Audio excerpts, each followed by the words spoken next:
Picture a desert night in ancient Mesopotamia, where stars burn cold above crumbling ziggurats, their shadows pooling like blood on the sand. The air hums with whisper hisses of unseen things that slither through the dark, their eyes glinting like cursed flames. These are not mere demons, but spirits older than time, born when the gods shaped the world from chaos. In Sumer, Babylon, and Assyria, they haunted the living, their names carved in clay to ward off their wrath.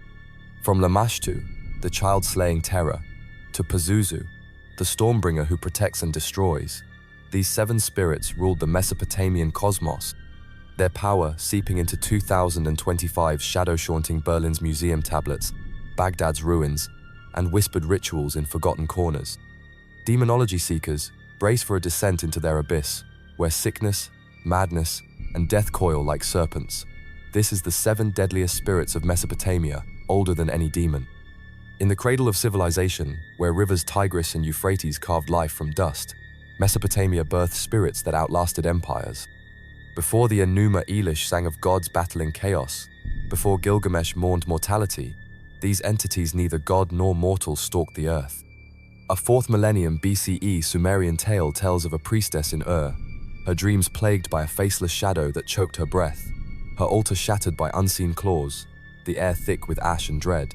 In 18th century BCE Babylon, a healer's cuneiform tablet, etched with trembling hands, warned of spirits that boiled rivers and burned crops, their whispers driving kings to madness. The Inanna's descent reveals a netherworld where spirits feast on dust, their hunger unquenched unless fed by the living's offerings. These spirits Lamashtu, Pazuzu, Utuku, Asag, Gala, Namtar, and Ereshkigal's Giddim wove terror and power into Mesopotamian life. Temples in Uruk and Nineveh glowed with rituals to appease them, their statues draped in horned crowns, their malama terrifying splendor-making flesh crawl. A 7th century BCE Assyrian amulet, unearthed in 2024 near Mosul, bears claw marks as if clawed by unseen hands, its sigils glowing under moonlight. In 2025, their legacy lingers.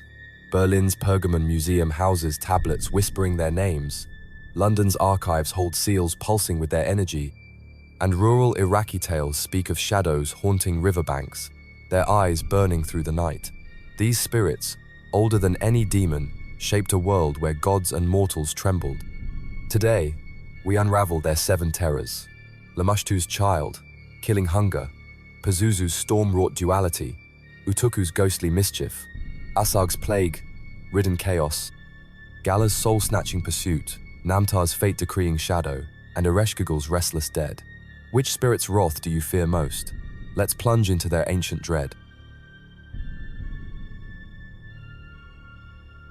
Lamashtu, the child, slaying terror. Lamashtu, the demoness cast from heaven's light by An's wrath, stalks the night with a lion's snarling head, donkey ears twitching at the faintest cry, and talons that rend flesh like a storm tearing earth. Her straggly hair drips with filth, a shroud of decay that trails behind her, her breasts suckling a dog and pig in a grotesque parody of nurture, her hands weaving a net that snares life itself, pulling souls into her abyss. She hunts pregnant women and infants, her breath a fever that burns through the womb, her touch a death that chokes the cradle, her presence a curse that lingers in the cries of the night.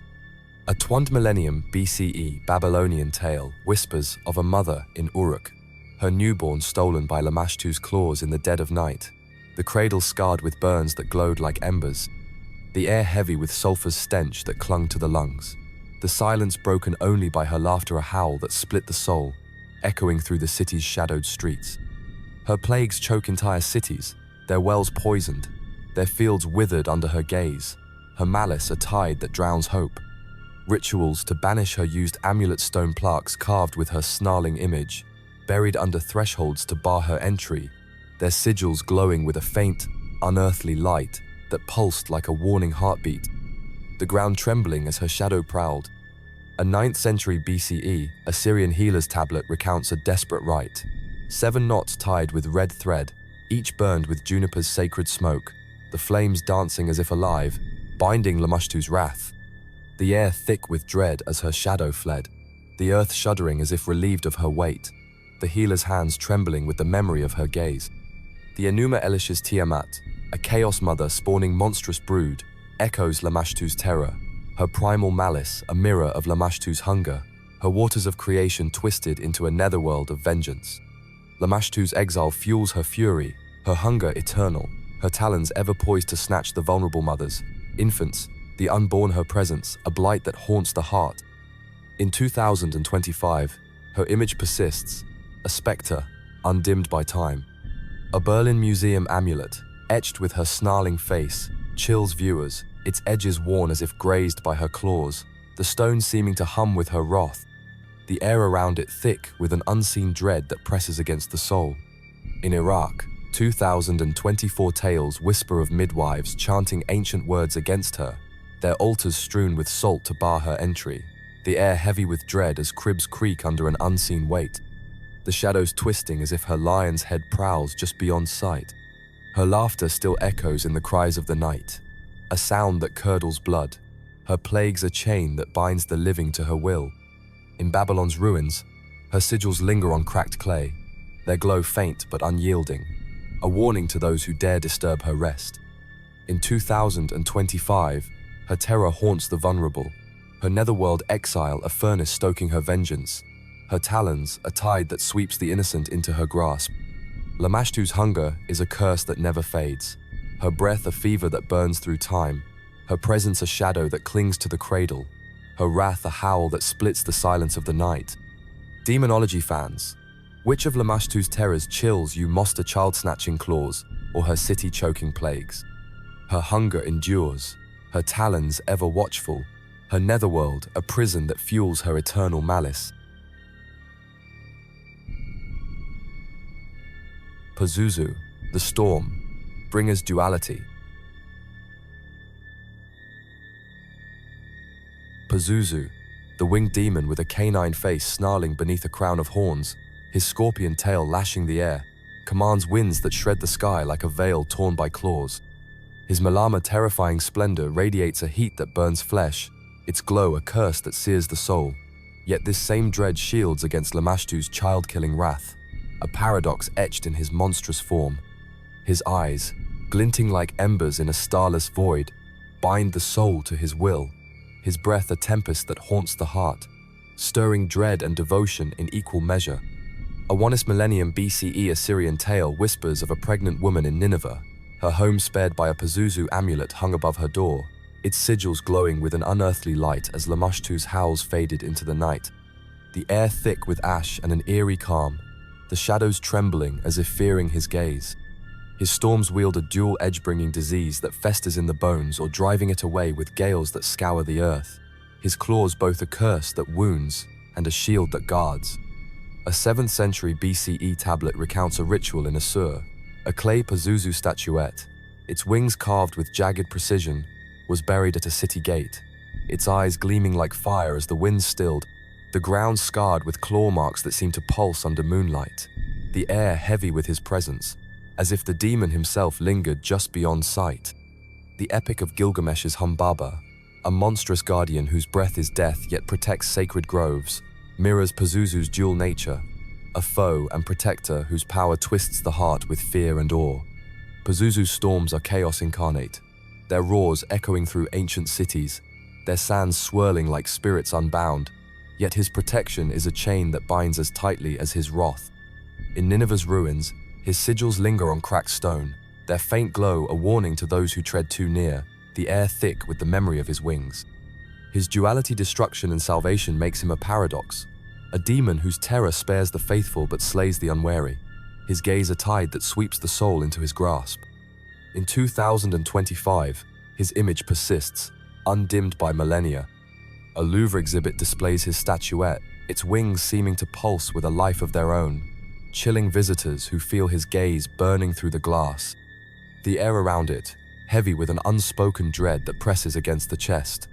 In Baghdad, 2024 whispers tell of a sandstorm sparing a village after a Pazuzu amulet was unearthed from the desert, its sigils glowing faintly as the winds parted, the sand swirling as if alive with his breath, the ground trembling as if stirred by his claws.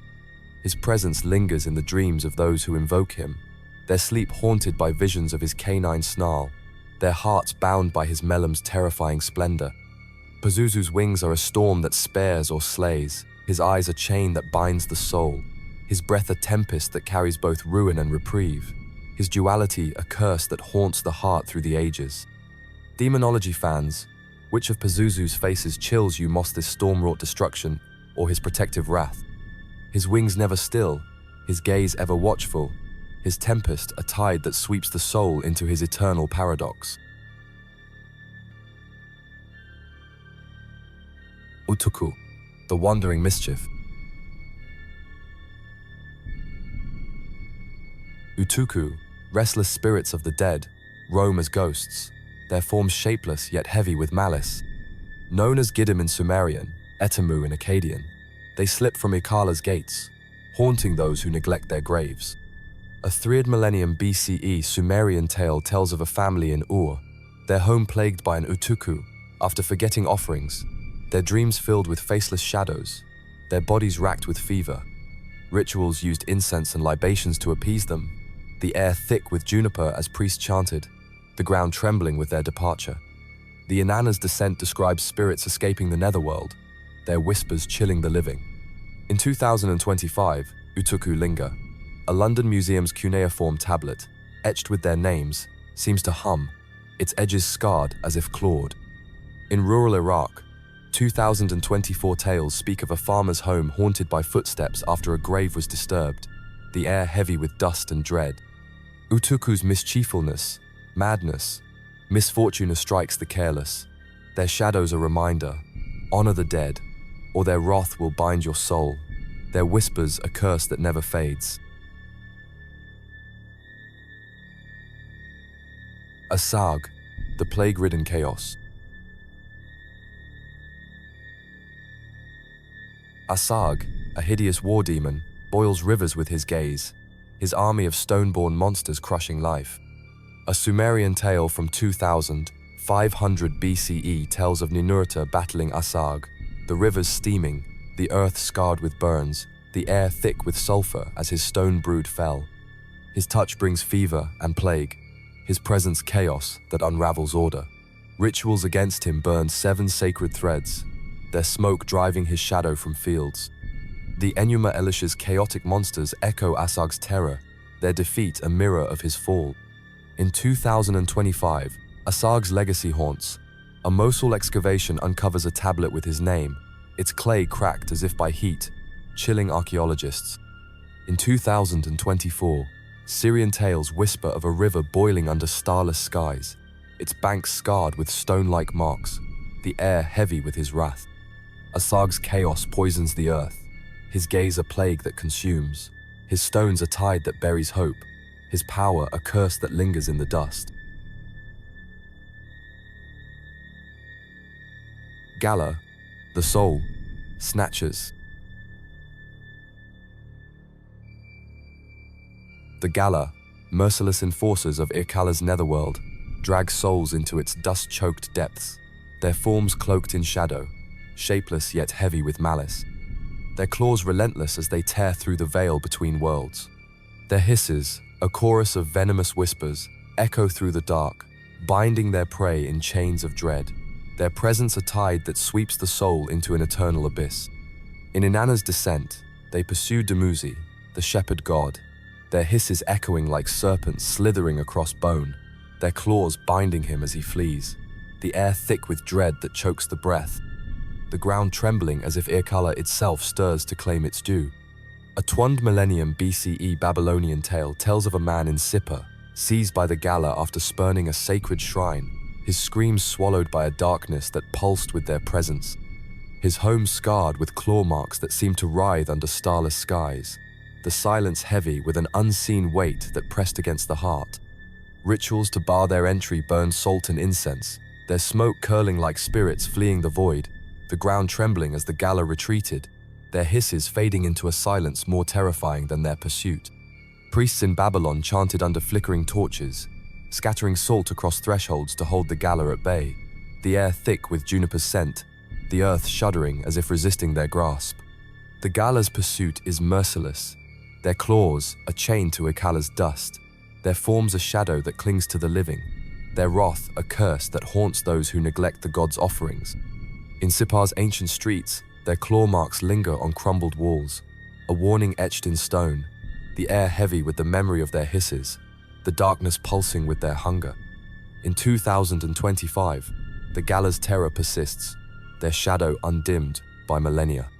A British museum tablet, etched with their indistinct forms, seems to pulse with an unearthly energy, its edges worn as if grazed by their claws, chilling visitors who feel an unseen gaze pressing against their souls, the air around it thick with a silence that hums with dread. In 2024, Iraqi tales whisper of a moonless night near Ur, where shadows moved like a tide across the sands, a family vanishing after neglecting offerings to the dead, their homes scarred with claw marks that glowed faintly under starlight, the air heavy with a silence that swallowed all sound, the ground trembling as if Akala's gates had opened. The Gala's pursuit knows no rest, their claws a relentless chain to the netherworld, their hiss is a curse that binds the living to their will. Their presence lingers in the dreams of those who tread ancient grounds, their sleep haunted by visions of shadowed forms, their hearts weighed by the dread of Akala's claim. In Babylon's ruins, their claw marks scar forgotten altars, a testament to their eternal hunger, the air thick with the dust of their passage. The Gala are the netherworld's enforcers, their pursuit a tide that sweeps souls into darkness, their hiss is a whisper that chills the blood, their claws a chain that binds the living to the dead. In 2025, their terror is a warning. Honor the gods, or face their grasp, their shadow a curse that haunts the night, their presence a tide that drowns the soul in Akala's dust. Demonology fans, which of the Gala's terrors chills you most, their relentless pursuit or their shadowy chains? Their hisses never fade, their claws ever poised to drag the soul into the abyss. Namtar, the fate, Decreer. Namtar, Ereshkigal's vizier in the dust-choked halls of Akala, decrees fates with a voice that binds souls to their doom, his touch a pestilence that festers in the flesh, his gaze a curse that seals the heart in shadow. His form, cloaked in darkness, moves unseen, yet his presence weighs like a chain forged in the netherworld's depths, his breath a plague that drowns hope in despair. A 1st millennium BCE, Assyrian tale tells of a king in Assur, struck by Namtar's plague after defying the god's sacred rites, his body scarred with sores that wept black ichor, his palace heavy with ash that clung to the air, the silence broken only by his anguished cries as his fate was sealed, the ground trembling as if Irkala itself stirred to claim him. His people burned juniper in desperate rituals, the smoke curling like serpents rising from the void, their chants echoing through the night to banish Namtar's wrath. The air thick with dread as his shadow lingered just beyond the flames.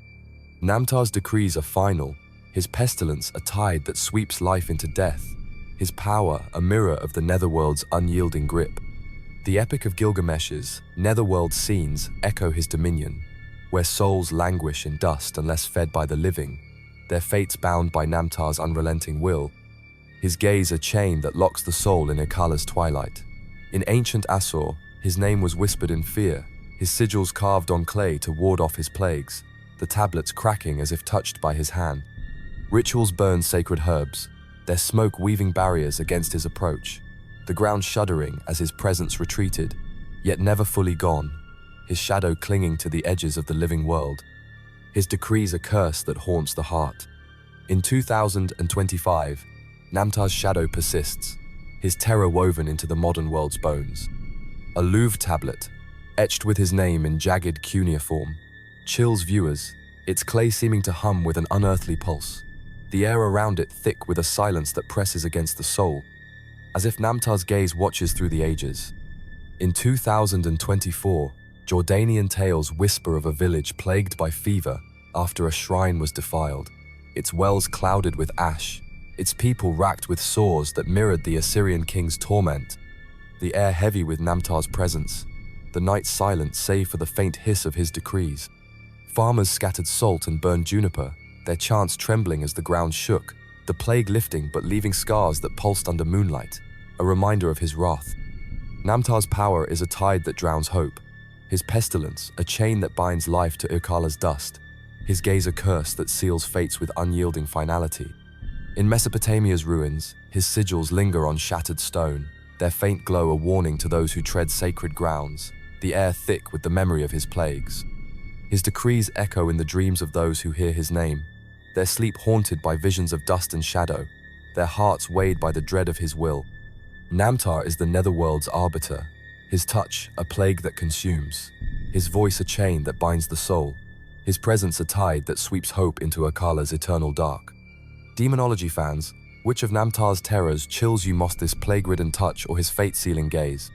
His shadow never fades, his decrees ever binding, his pestilence a curse that haunts the living through the ages. Ereshkigal's Gidim, Etemu, the restless dead. Ereshkigal's Gidim, spirits of the unburied or neglected, haunt the living with hunger for offerings.